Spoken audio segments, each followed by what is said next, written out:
Hi everybody, Andrew Cuneo here. Today I'm going to go over one of the standard decks that I actually spent a fair amount of time trying to tweak to be a good deck that ultimately I've decided just isn't actually a good deck. I wanted to share this because somebody asked about it in the comments of a previous standard video. They saw that it was one of the decks in my account and they wanted to know what it was. I did try this deck a fair amount, and it is good at some things, but it has some flaws that I haven't been able to fix. So maybe you're interested in just trying it for fun. Maybe you have some ideas about different ways to try to solve the flaws, but we're going to go over the deck, and then I'll play it some, and you'll get to see it in action. So this is a green-red counters deck. At the very start of the standard format, I tried playing a deck with Invigorating Hot Springs and Bloated Contaminator, because I thought that that would be a really good two-card combination, and it is kind of effective. The problem is Invigorating Hot Springs is pretty bad most of the time. It's only in your really good draws that it actually does anything. So this is an attempt to build a kind of a more reasonable red-green deck that uses counters.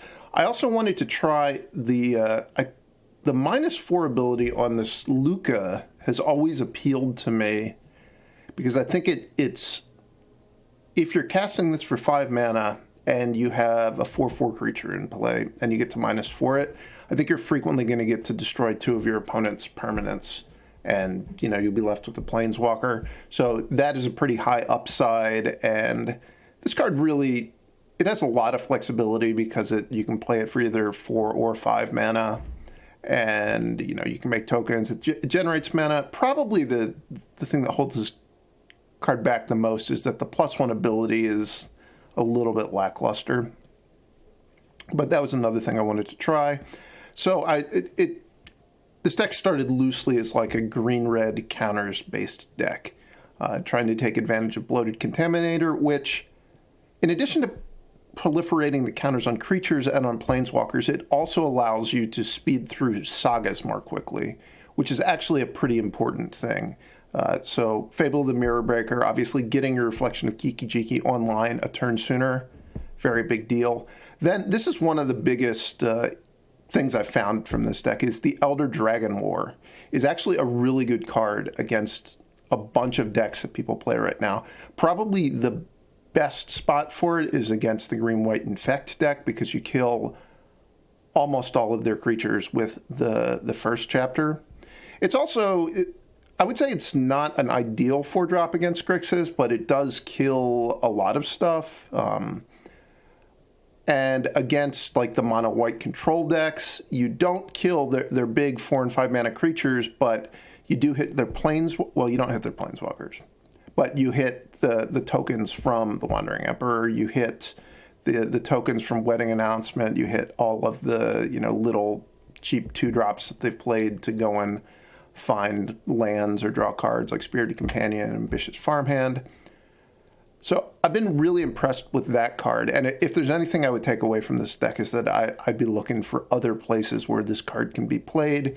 It's not really at home in an aggressive mono-red deck, because the first chapter is really the ability that's where all the upside of the card resides in, is that the first chapter is going to be good some of the times, and against mono-red, or in mono-red rather, it's going to kill most of your own creatures, so that's not a very good upside. The other card that I started with in my deck that was one of the things I was really excited about was this card, Halana and Alena, which is a really, really powerful and efficient card.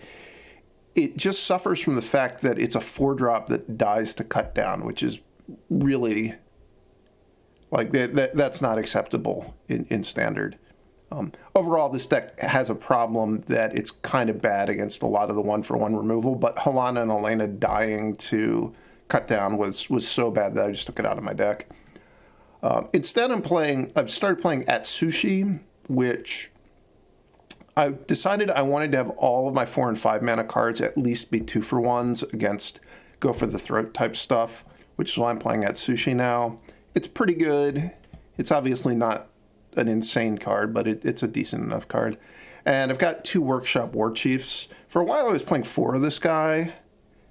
This is a really good target to copy with Reflection of Kiki-Jiki, so that is nice, but at 5 mana, it was kind of expensive to have a ton of them. Also, it certainly hurt by the fact that probably the most successful aggro deck is the green-white toxic deck, and the life gain doesn't do anything in that matchup. Looking at the 3-drops, I've got 2 Miglozes, which this is a card that has impressed me a fair amount. It's another one of these like cards that's pretty good, but is maybe not quite good enough to. It's not good enough to carry a deck on its own. I think it is a good enough card that if there was a deck that it easily fit into in the standard, it would see a lot of play. But it doesn't really have an easy home. And it's certainly not as good as Fable the Mirror Breaker, and it's a red 3-drop. So right away you're starting with a card that's like, at best, going to be your 5th 3-drop in your red deck. It is a strong card, though, and I think it fits with kind of the general focus of this deck of being like a slightly larger beatdown deck. Now we're going to get into some of the real problems with the deck, which the 2-drops. Quirion Beastcaller and Cankerbloom, they're both okay. They're not great, though. And that's a real problem, because when you play this deck against Grixis, especially when you're on the draw, you just wind up curving your 2 and 3 mana plays into their removal. And then, like, very frequently, there's just a head from that point, and you never wind up generating any pressure. I did try Halar, something like that. Sajar, the name of him? Yeah. This guy. The only thing that was good about this was that it was a 2-drop that doesn't die to cut down. The whole sacrifice ability I found to be pretty useless.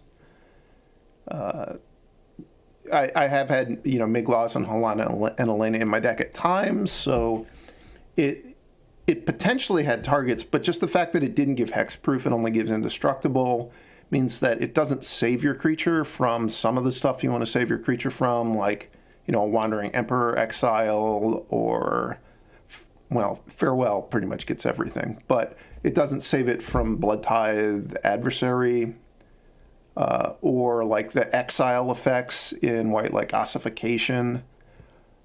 So this was really just a 2-mana 3/3 with the text just almost never mattered. I just didn't think that was a good enough card. And also I've moved back and forth with how many legends I've had in my deck. Right now I only have 4 targets, which certainly holds it back. I have found Cankerbloom to be kind of nice sometimes. Occasionally you get matchups where, you're copying the Cankerbloom with Reflection of Kiki-Jiki and you're blowing up artifacts or enchantments, and it's nice to be able to do that repeatedly. This is just, it's another one of these cards that's good, but probably not quite good enough. Then Evolving Adaptive is, I think, something that really lets the deck down. There just aren't great 1-drops that you can play in this style of deck. This is a throwback to the card Experiment 1, but Experiment 1 at least had this ability that you could regenerate some of the time with it by eating some of the counters off of it. It doesn't give you any special ability. It's just you've got a 1/1 that you're hoping to grow into a 3/3 if it lives. So that card, it's disappointed. I wish there was a good 1-drop. The one that I think a lot of people would probably gravitate towards is playing Kamano Faces Kakazan. The reason I didn't play it was I just didn't like the 2-drops enough. So I didn't want to play more. And this card is pretty mediocre if you're not profiting from the second chapter. Also, several of my creatures are sagas, which, you never get the +1/+1 counter on a creature from a saga. Well, yeah, you just don't. Well, no, that's not true. If you happen to time it perfectly so that you get chapter 2, the turn you're making the 4/4 dragon, I guess you get the counter. Still not really ideal. Like, you want to have a lot of cheap creatures in your deck if you're going to play with this card. And in a deck where the curve is a little bit broader, it's kind of rough. Also, I was misreading this card. You just never get the counter off of Fable the Mirror Breaker and Elder Dragon War. So that's why I'm not playing that card. Looking at the spells I'm playing, I've got 2 Strangles just because it's a very efficient removal spell. I think Standard's gotten to the point where you kind of need to have some removal spells in your deck. If you're not playing any removal spells in the beatdown deck, you're really in jeopardy of just being on the draw. Your opponent plays Fable the Mirror Breaker, and they just get so much value from it that you can never fight through it. Just why I've got the Strangles. I've got the 2 Obliterating Bolts in my deck because, again, I wanted to have some removal, but specifically I have Obliterating Bolt because it can hit stuff like AO, Serra Protector, Rafine. Just there are some really powerful 4 toughness creatures people are playing. And then I've got 1 Tyvar's Stand, which is just another kind of just a one-of to try to, catch my opponent off guard. I've played with more copies of this card, and it was a little bit awkward because this is a deck that is trying to, curve out and tap all of its mana for, turns 1 through 4. So oftentimes your creatures are going to die while you're tapped out, so this card's not going to be that effective. Another area that I found a little bit disappointing was just sticking to a 2-color mana base. You don't really get paid off very much for that. Like you do get to have really good 2-color mana because I'm playing 12 dual lands, which is a lot for a standard format. So your colored mana situation's great. The problem is because I'm playing 4 and 5 drops, I do feel like I need to play 25 land. And there's just not a lot of stuff that helps you if you start flooding. Like obviously you have Boseiju, Sokenzan, those are both fine. And then I've got a couple Mishra's Foundries in my deck, which it's another thing that it's fine. It's not exciting. I think if there was like Raging Ravine was in Standard or something, so I could just play 4 creature lands that were, red-green dual lands, that would make this deck much more appealing. Rounding out the sideboard, I've got, a variety of removal spells. Obviously, Sheoldred is very important to be able to kill out of red decks, so I've got some Rebel Salvos. You can't really play Koth in a 2-color deck, so I don't have that. I've got some Reckoner Bankbusters. The idea there is to board them in mostly against like Grixis so that you have a 2-drop that they're not going to be able to just easily kill with Go for the Throat or Cut Down. You're going to get some value. You're going to be planning to play like a grindier game when you board that in. This deck is really good at crewing Reckoner Bankbusters, so even when you board them in, you're still going to be able to get aggressive draws where you play Bankbuster on 2 and then like Bloated Contaminator, crew it, hit them for 4. I've got 2 unlicensed hearses and 1 bloody betrayal.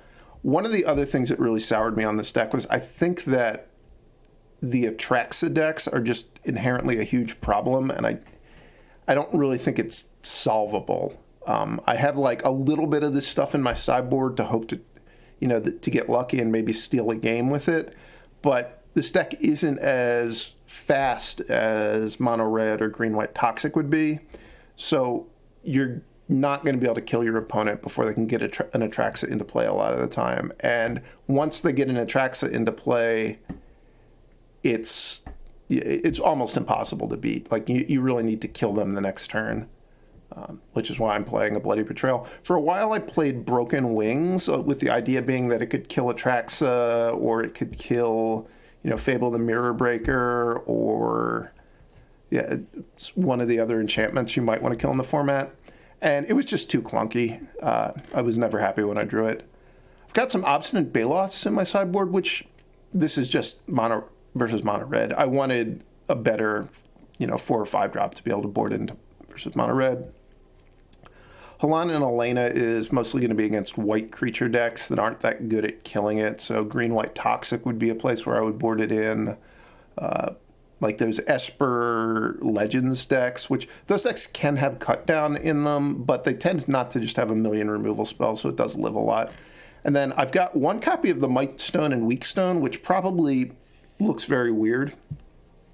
This is something I got from a commenter in a video I made weeks ago. where I was trying a different green-red deck, and I said, you're just never going to beat Phyrexian Obliterator. And somebody pointed out, you can just kill it with Mightstone and Weakstone. So I've been playing with one in my sideboard, and I have actually gotten to do that once or twice. And I've also beaten Phyrexian Obliterator just by Rebel Salvoing it and sacking all my lands and, you know, winning from there. If there was some other card I really wanted in the sideboard, I would be cutting the Mightstone and Weakstone to make room for it, because I don't think you really need to be preparing for Phyrexian Obliterator. It's just not a very popular or successful card in Standard. So that was a pretty long deck tech for a deck that, like I said, I don't super recommend it. It's certainly, like, if you want the deck that is going to cause you to win the most, it's not going to be this one. But I have found this to be a fun deck, so I'm going to jam it through a couple matches. On the play, which is always nice. All right. This is the kind of hand where you get this hand on the draw, and if you're against Grixis, it just never really winds up working out. But on the play, it does work out sometimes.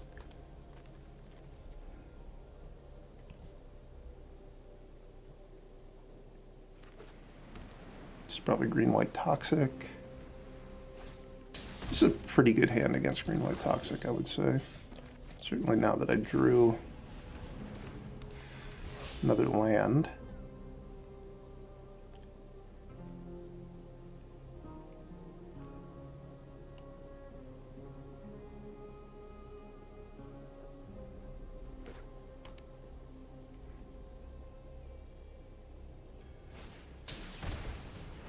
Okay, I think I'm not going to block Skrill.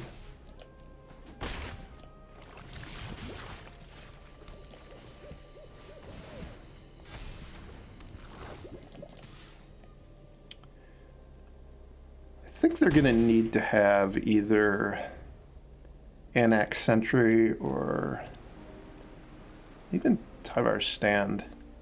Might not do it for them. Anax Sentry, that is unfortunate. The only good news is that if they attack with the Skrill this turn, I do have Obliterating Bolt, so if I draw an untapped land, this can go pretty well for me.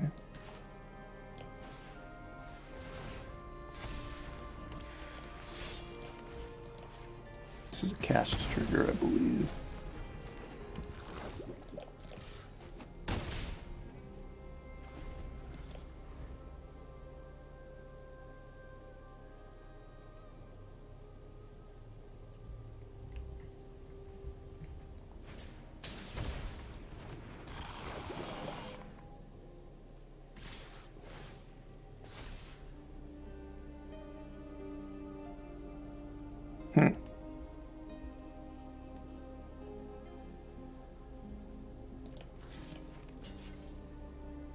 So if they have Tyvar Stand, I'm going to take 2.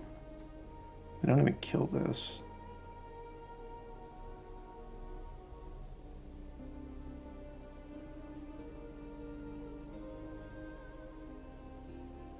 Can I get to... So if I play a Bloated Contaminator, this would be 3, 4. They're jumping there. But they have to jump there regardless, so I think I am going to block.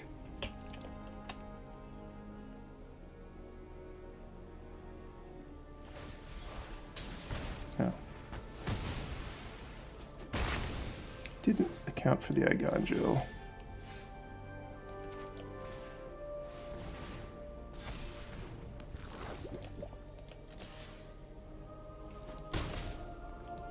Should I have been able to figure out that that was what they had in their hand? Because even Tyvar Stand didn't really make a ton of sense.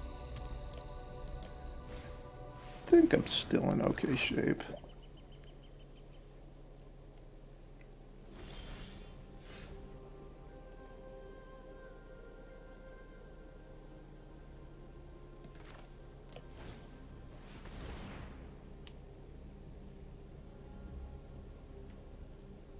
I guess if they have another stand this turn, it would be, well, it would be okay for them. It probably still wouldn't even win them the game.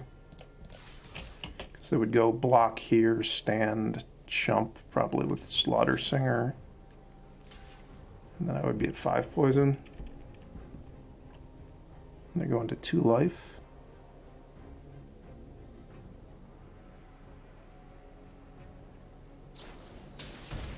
Okay, they have it, so... That was the best possible case for them. I still think it's not going to be enough, though.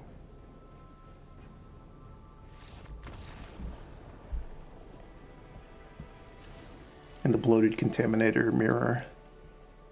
Red-green reigns supreme. Alright, so I have the 4th Elder Dragon War in my sideboard for this matchup. And I'm also going to board in Halana and Alena, but obviously I'm going to take out Workshop Warchief. Doesn't really do anything here. I want all my Strangles, my Obliterating Bolt. I don't think I want Tyvar's Stand. I think I'm happy with everything else.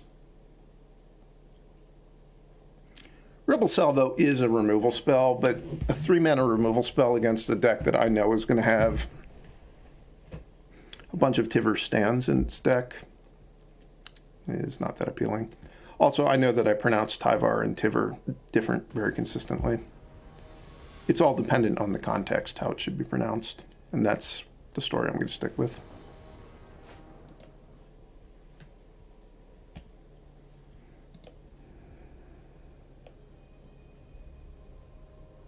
I guess this is 1-drop into 3-drop into loot. This hand, if I draw a 2-drop or a removal spell, my first 2 draw steps is going to be pretty good. Hey, it's going to be pretty good.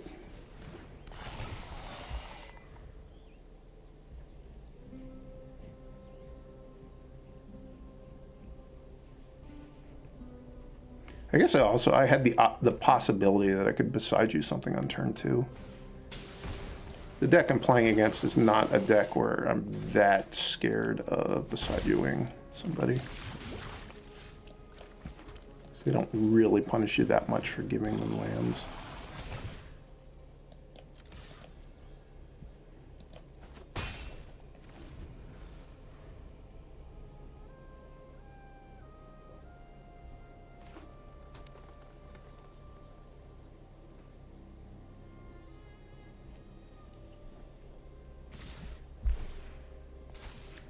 Definitely going to block here. I assume that they have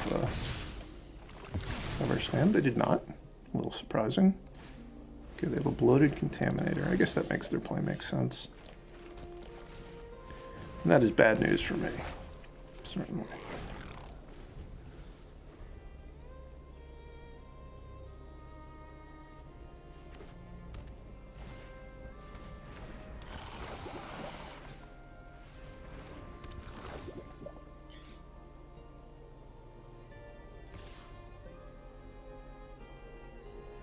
Weird that they cast everything pre-combat. I guess I'm double blocking. I would not have double blocked if they hadn't just put those 2 creatures into play. But now I'm just hoping that I draw into Elder Dragon War, which I know that they don't know that I have Elder Dragon War in my deck, but I do have it in my deck.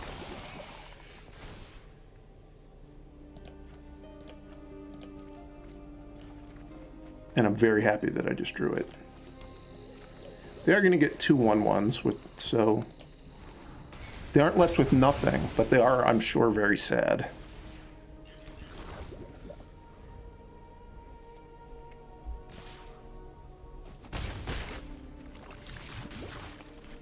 And they got a Mirex, so they can get to 3 1/1s. Should I keep the Beastcaller? Certainly going to pitch the land. I guess I'll keep the Beastcaller. It's a spell.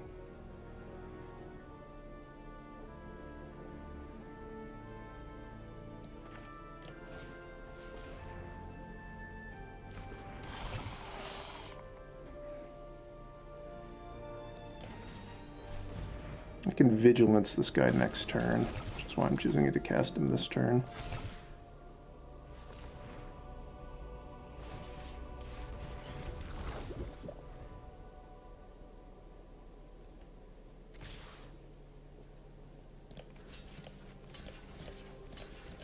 So they could have Tyvar stand, but obviously that isn't going to be enough to win them the game.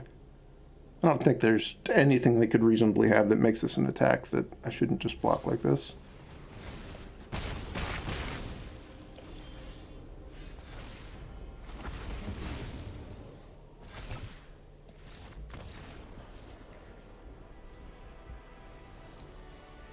So there you have it, the Elder Dragon War.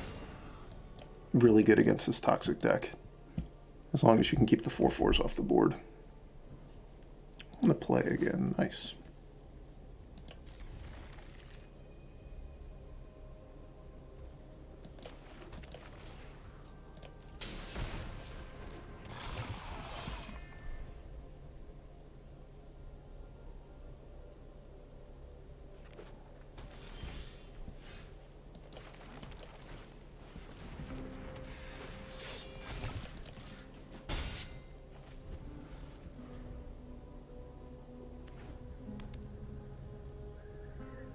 Is this an Esper creature deck? It is.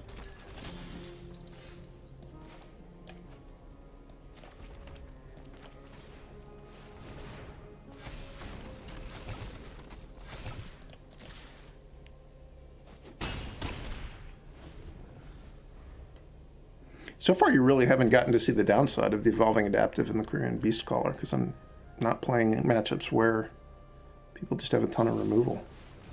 This person has Voidrend in their deck. That is not a very good card.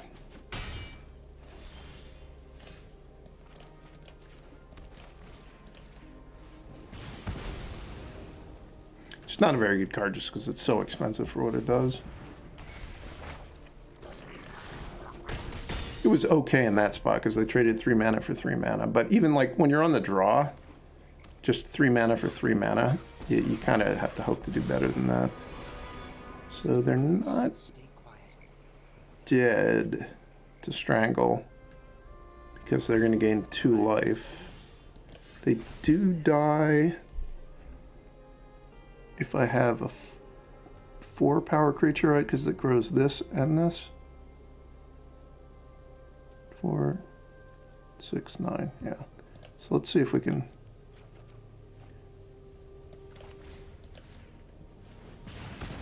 I needed a Bloated Contaminator or a... what's it called? Migloz to kill them that turn, I think. Maybe there were some other cards I could have drawn I didn't think of.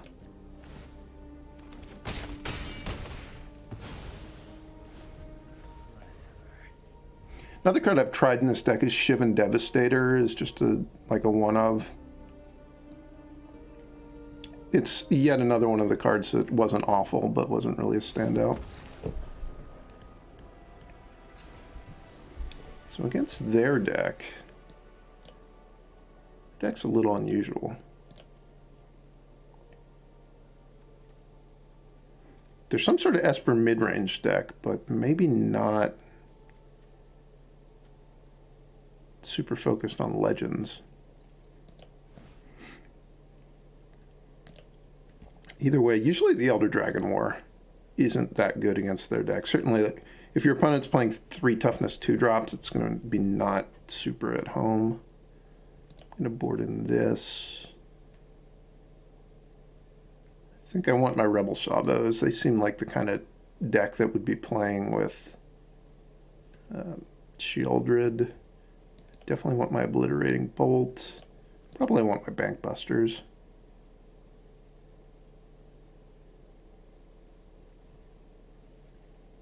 What else should I take out? I want all that high impact stuff. I think Cankerbloom is pretty bad. They're just not going to have very many targets for it.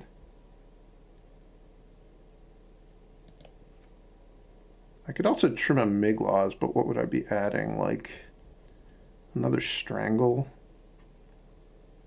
I don't know how many creatures they actually have in their deck that Strangle hits. So I'm not going to do that yet, but maybe if we go to game 3. So far I've mostly had just really good starting hands. This is obviously not a particularly good starting hand.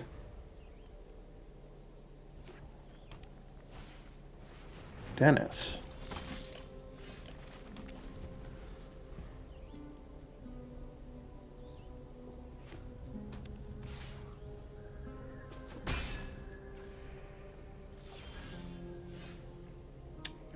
I am actually going to play off curve just to potentially use Tyvar stand. Also, if I don't play off curve here, the Evolving Adaptive is just going to be completely useless.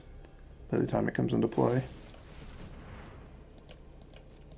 It's useless enough that I'm not even going to save it here. I'm just going to hope that they don't play Kaido and obliterate me with it this turn.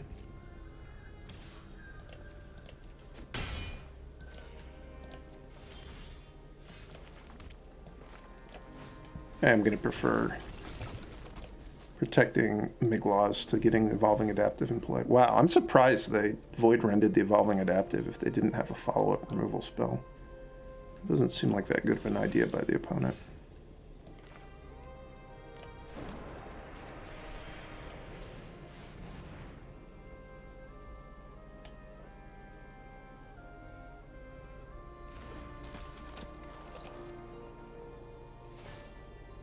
Gonna build the greatest Migloz the world has ever seen. 7 total counters, 2 different types. About to have hexproof indestructible as well. I'm not overconfident. You're just underwhelming.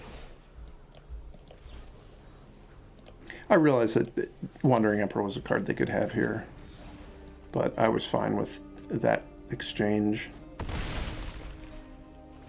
Spending a mana there to give my guy Vigilance so that it doesn't get hit by the Wandering Emperor is a really expensive way to play, because it just means I get obliterated if they drew a Go for the Throat or Void Rend that turn.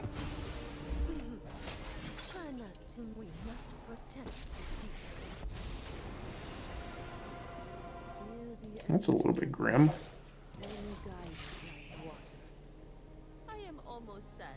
Thought I was doing well, but maybe not. Now I need to draw something because I had 2 Wandering Emperors.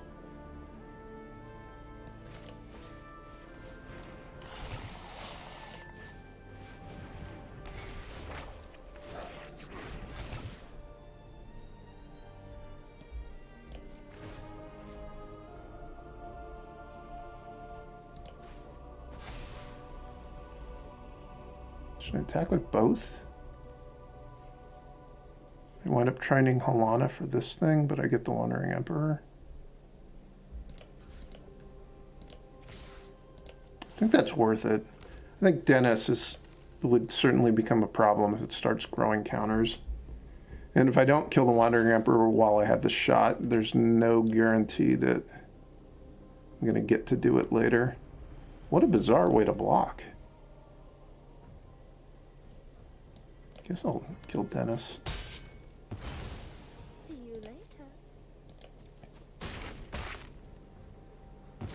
Maybe they have another removal spell for Halana and Alena. If they don't, I don't really see what their plan is to win.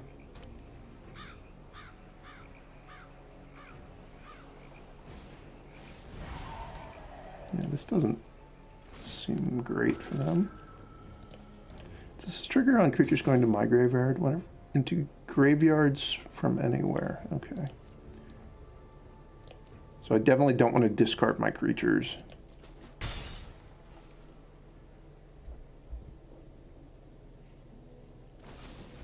Oh, the cut down interaction with Halana and Alena. That explains why they blocked the way they did, I guess.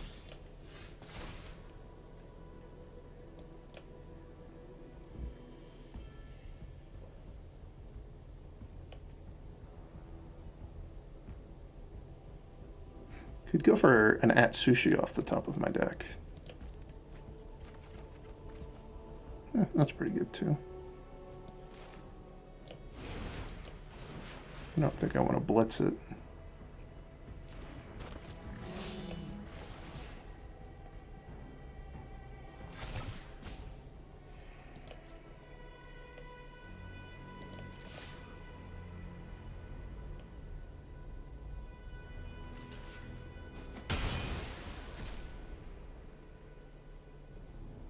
Guess I'll play this land. I might be in a spot where I'm actually sinking a bunch of mana into my Mishra's Foundries.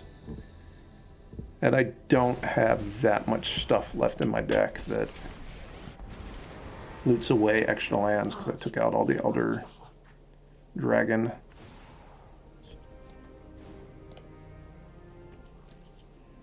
So if I sack this, I don't get the 4/4. Like 4/4 denial.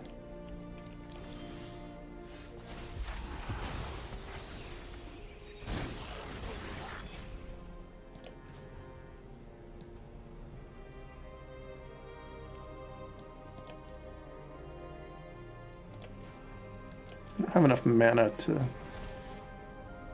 play Lukka this turn and guarantee that the Vraska dies. Without, I guess I could just play Lukka and minus it, but then I have a Lukka in play that's not really doing much.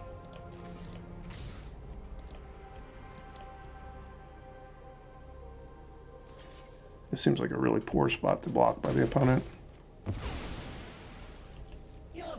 Maybe they're worried I'm going to attack with a Mishra's Foundry as a 4/4 on a subsequent turn. But they could have just kept their life total at 20, and I would have had to spend 3 mana later on to get that same trade. And they would be beginning to attack me back here. I don't like it.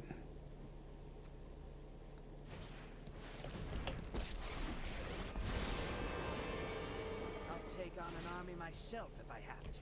Phyrexia has minions, but I have friends.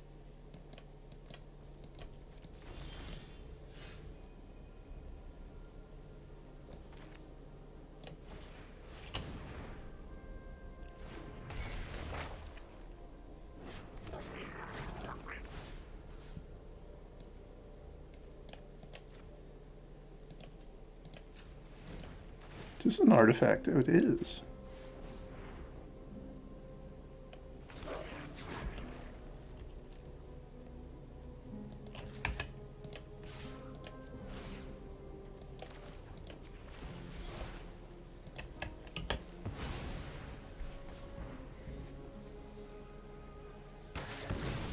I think next turn I'll finally be ready to put Lukka into play.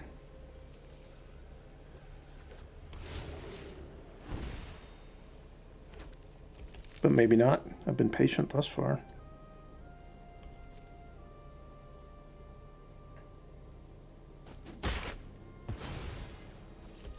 This was tougher than I expected.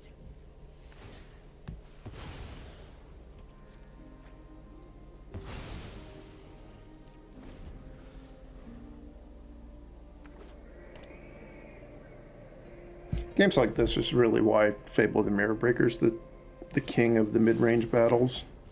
So my opponent's putting up a fight against it, but it's so just punishing if you don't have a way to clean it all up. And even though they cleaned it all up, it did filter through what, 2 extra lands of mine. When evil threatens the multi. Man, this Mishra's Foundry's been doing work. First you, then your ghost.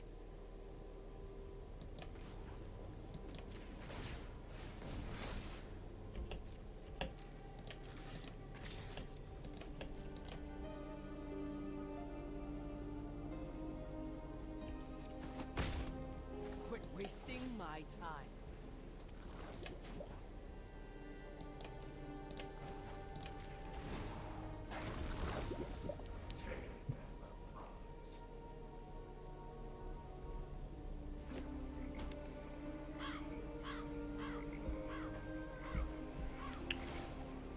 Opponent loses 3 life. It's what you deserve. Fight and die.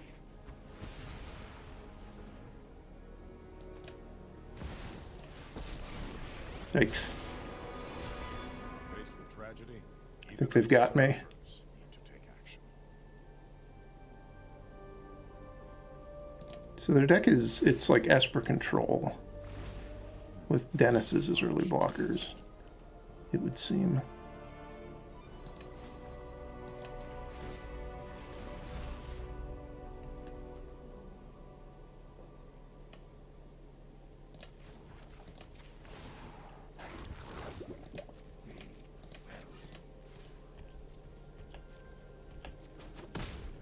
Time to focus.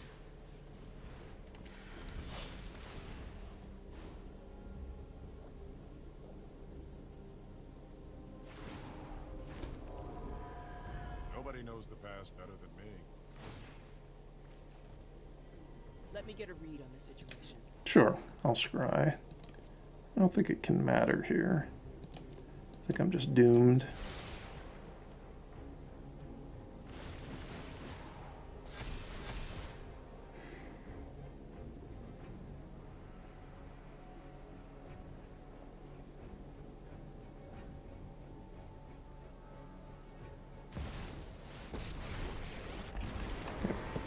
They got this one. All right. Let's change the sideboarding technology.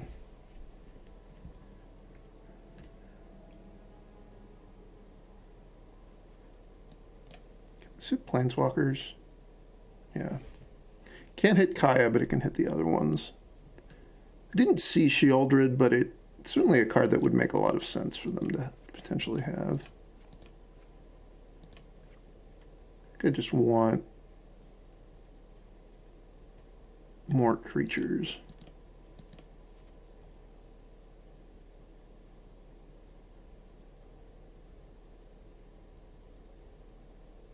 And I guess Obliterating Bolt. Obliterating Bolt is good against Dennis.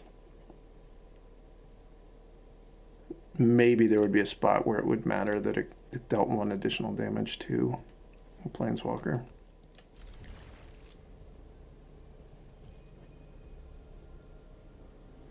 Somewhat awkward hand because I'm not guaranteed to have 2 mana untapped on turn 2, but I'm playing for max upside here, where if I play a tap land and then play the Cankerbloom, then the Evolving Adaptive doesn't get to grow, which is kind of miserable.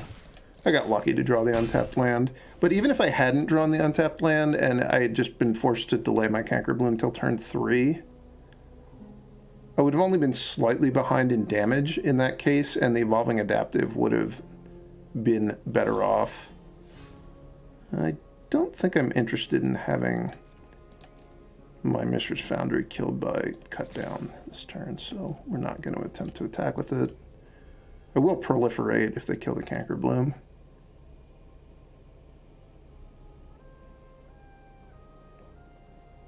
They should just kill Evolving Adaptive if they have cut down. Unless maybe they have some artifact or enchantment they want to potentially protect. Probably not, though.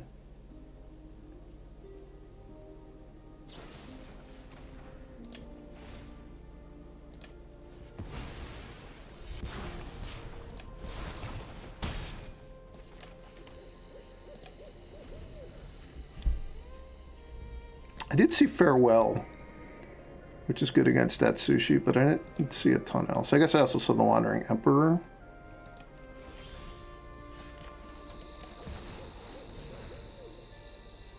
So maybe I'll need to play around the Wandering Emperor next turn as best as I can.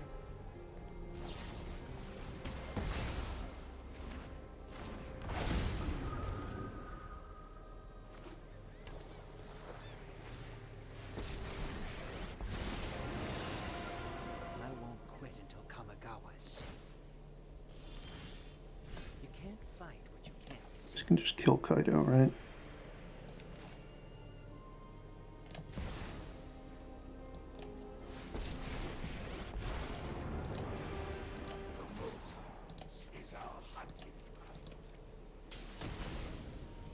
Alright. I think that was better than attacking Kaido for... I guess I could have just killed Kaido with Mishra's Foundry, but then I don't have the Lukka in play. I think I like having the Lukka in play here.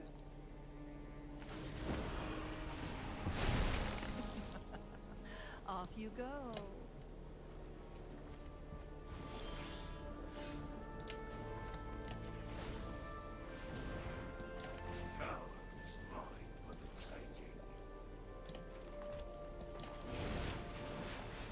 I'll let them plus the Liliana if they want. I'm not attached in any way to this forest in my hand. And they have all spells because they didn't play a land last turn.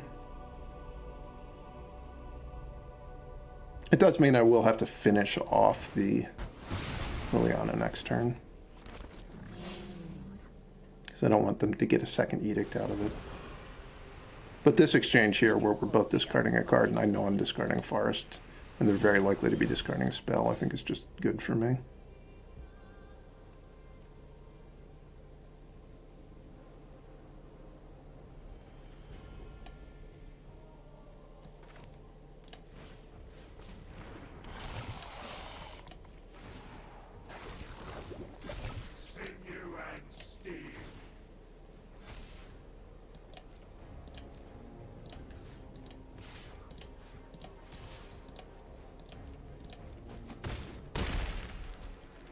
People who haven't been playing forever, you may not realize that this card is a throwback to Mishra's Factory, which it has. Mishra's Factory has similar abilities, but is a more powerful card.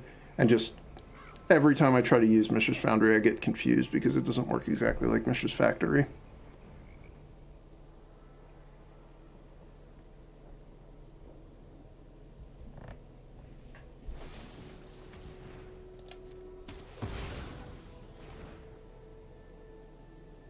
So I still have lethal. Not through a Wandering Emperor, certainly. But I'm still just going to attempt to kill them.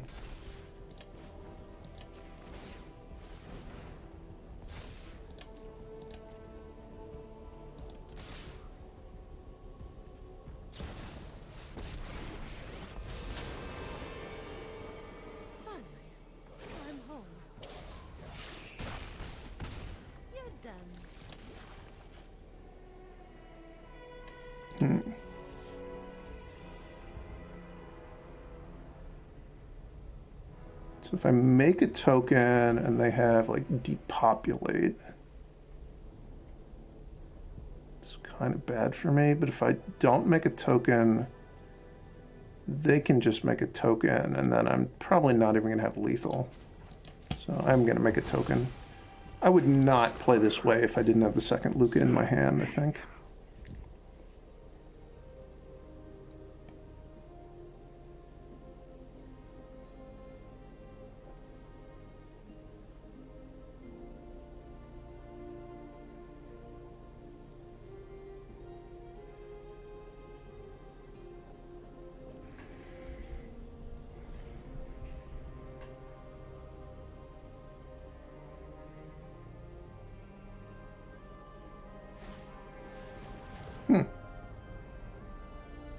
It was a bit of a bummer for me.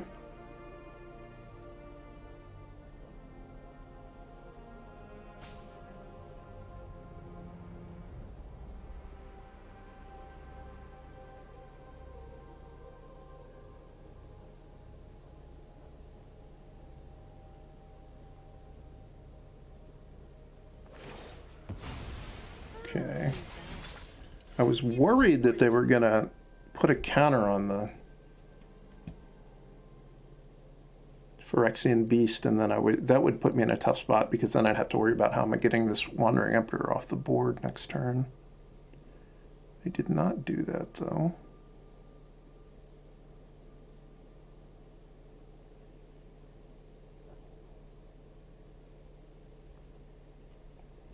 I'm going to be casting Lukka this turn. What am I going to be doing with it though?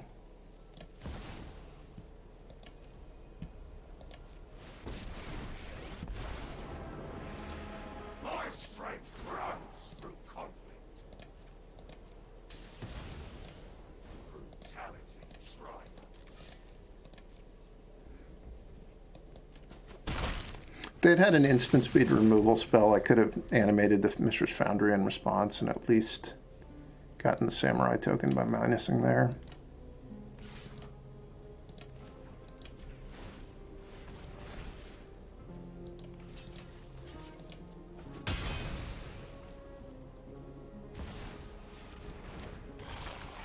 Yuck.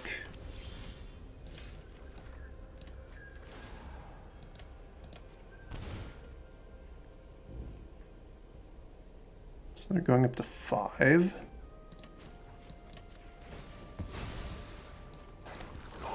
I'm going to force them to draw a spell for next turn. Because unless they do something, I'm attacking with all my creatures.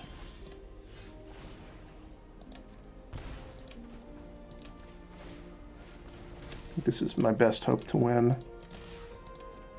Feels like they have nothing.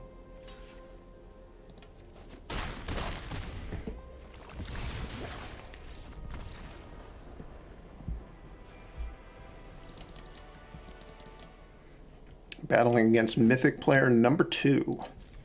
What do you want to bet that they're playing a better deck than I am? I think it's a pretty safe bet. It'd be weird if they're playing the same deck as me.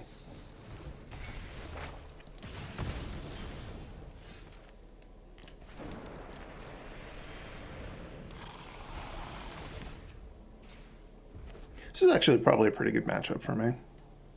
Having just a bunch of 3 mana 4/4s in your deck is pretty nice versus a mono red deck. Them getting a card off of Felden is certainly annoying, but I think I just need to suck it up. I don't like that they just hit Fable the Mirror Breaker there. Because my hand's kind of bad. I was hoping their hand would also be kind of bad.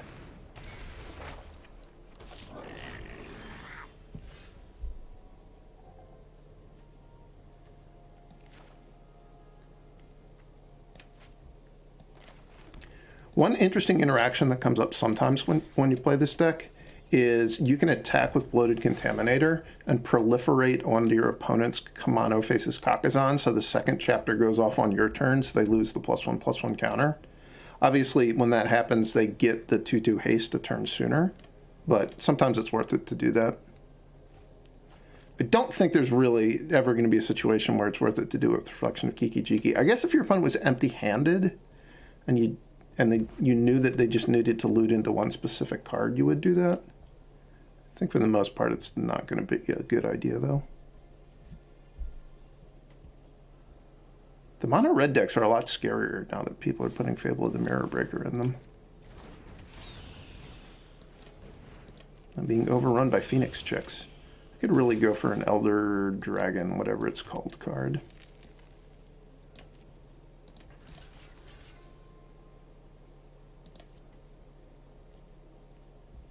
I think I'm going to be standing for Tyvar here. Let's see. Yeah. I'm not surprised that that's what they had. That's why I didn't also block with the Mishra's Foundry. Ooh, we got more stuff. All right.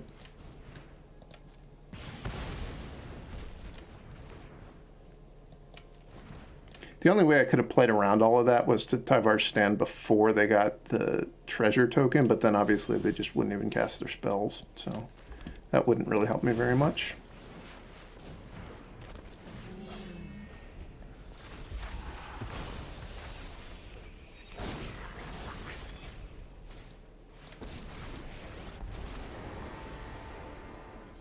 I'm wishing I had killed the Etching of Kamano. I would have done that if I'd had the Workshop Warchief in my hand at the time.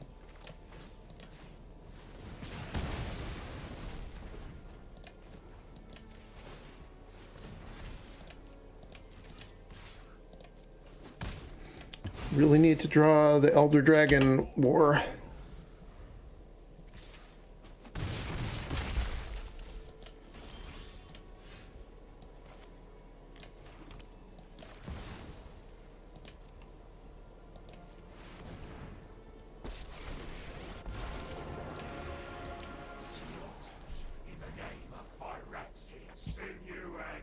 Please have nothing, opponent.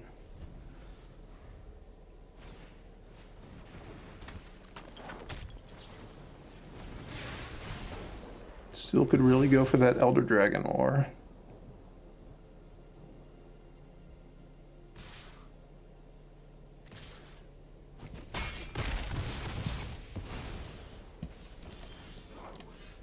You're not the Elder Dragon War.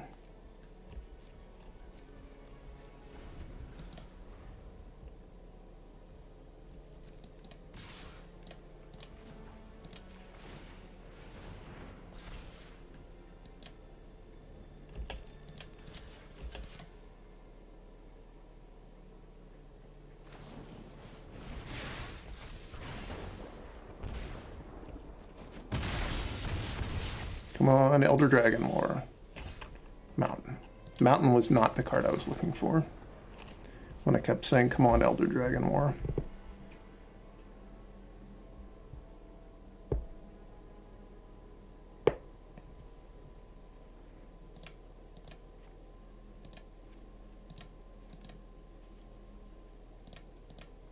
Do I want another Elder Dragon War? I wanted it so bad that whole game. I think I do want another one. What don't I want? I want these Strangles.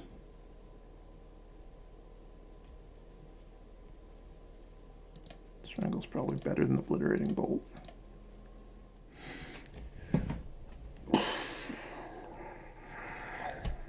I wanted the Elder Dragon War so bad. I'm going to keep this hand. Obviously, this is not a hand you could keep if it wasn't for the fact that the Elder Dragon War allows you to loot.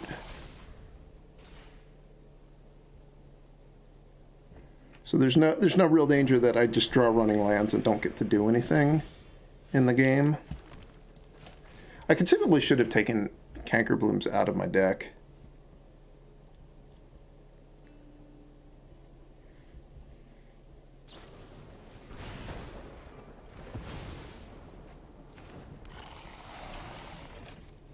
Just because I was boarding in the Elder Dragon War.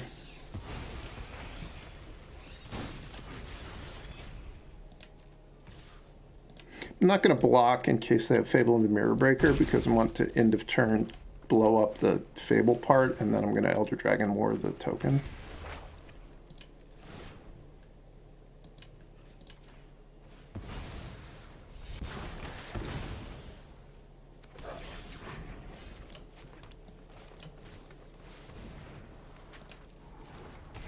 Chapter 1.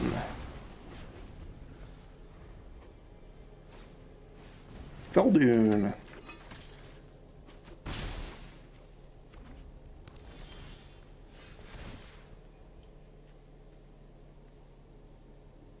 I'm going to pitch one of these two. Which am I more likely to use as a spell?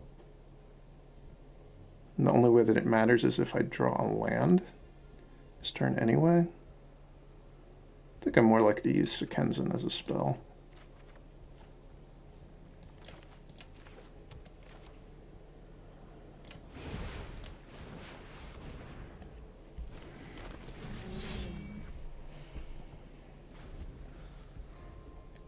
If they attack, I'm definitely going to block.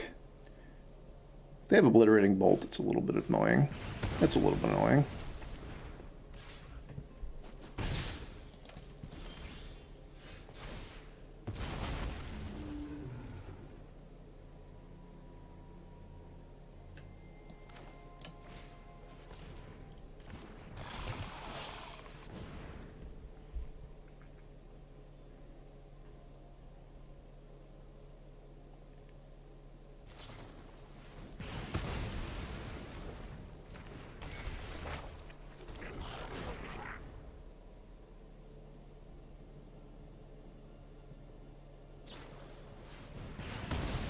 Five damage. Yikes.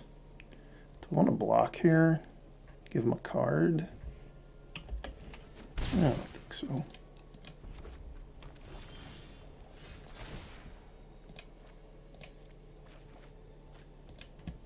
Yuck.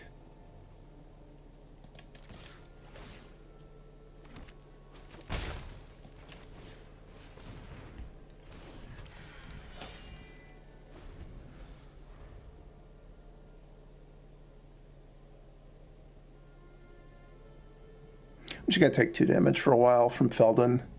Unless I'm getting a block where it's a, free block, or I'd be be forcing them to have an additional spell to finish off my creature.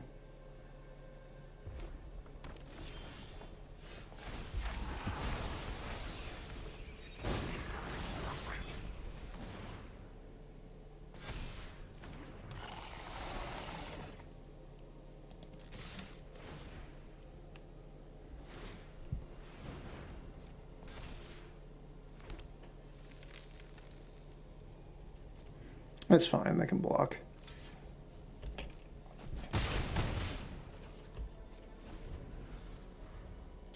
I'm going to not block this turn, the Feldon, and then if nothing changes next turn, when they attack with Feldon, I'll make a Cankerbloom, and I'll block and then proliferate. All right, what's going to change is they're going to kill Reflection of Kiki-Jiki here.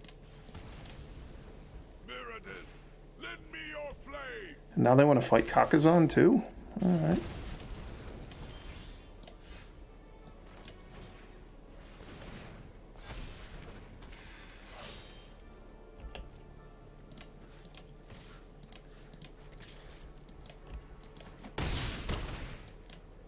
So I have lethal next turn if they don't have anything. Again, Feldun cannot block, so I think it's worth me blocking it.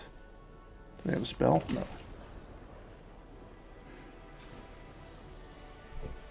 That worked out well enough.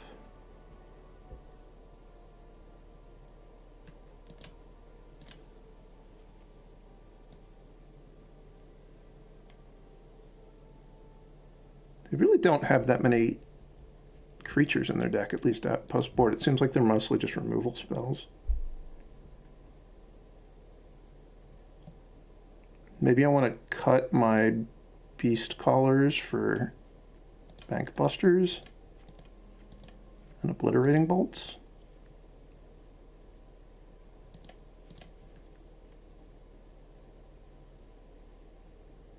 I'm leaving the Cankerblooms in because they do seem to have a bunch of enchantments I can target with them.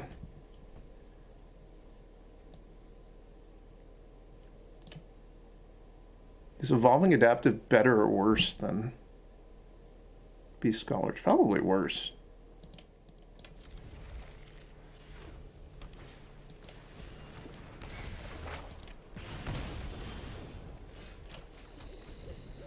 Come on, no Feldun. It's not as bad as Feldun would be for me. There's no free card for them.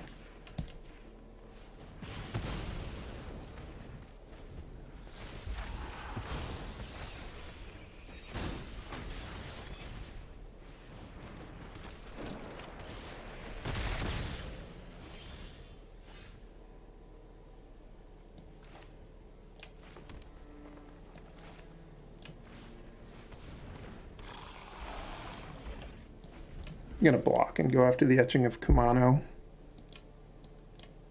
And then just probably play Elder Dragon War next turn.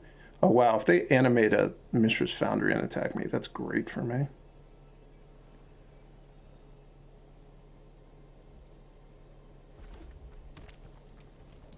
I could go for that.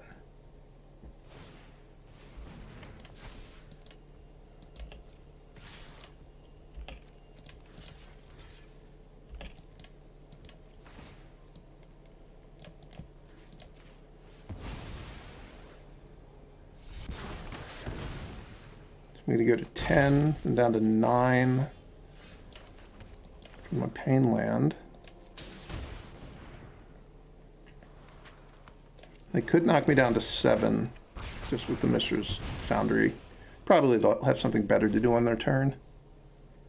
But I think they boarded into a more controlling deck and a less burning deck. Also, I have Obstinate Baloth in my hand, so obviously I can regain some life. Oh no. Are they actually going to burn me out here? I hope not. It would make me sad if I get burnt out this game. They would need Lightning Strike land double shock card.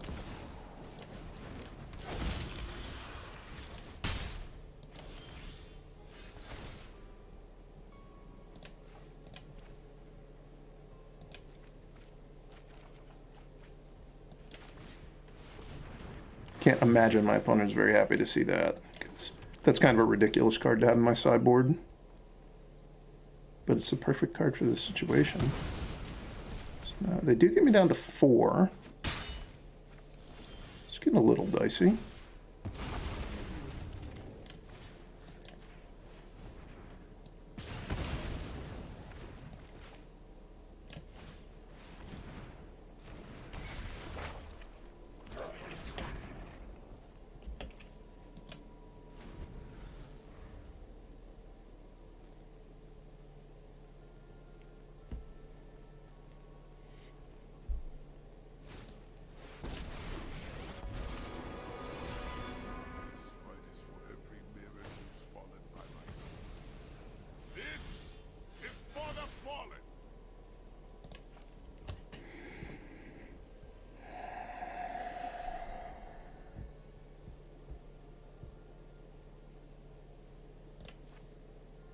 There's so many spells in my deck that are so much better than Obliterating Bolt. Like Obstinate Baloth or Workshop Warchief. Any of my 3-drop creatures. I think I'm pitching it. Hey, it's Workshop Warchief.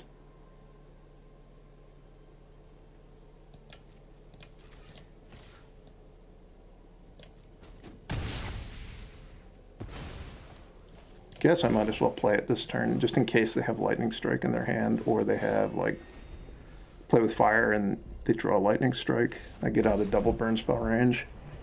Alright.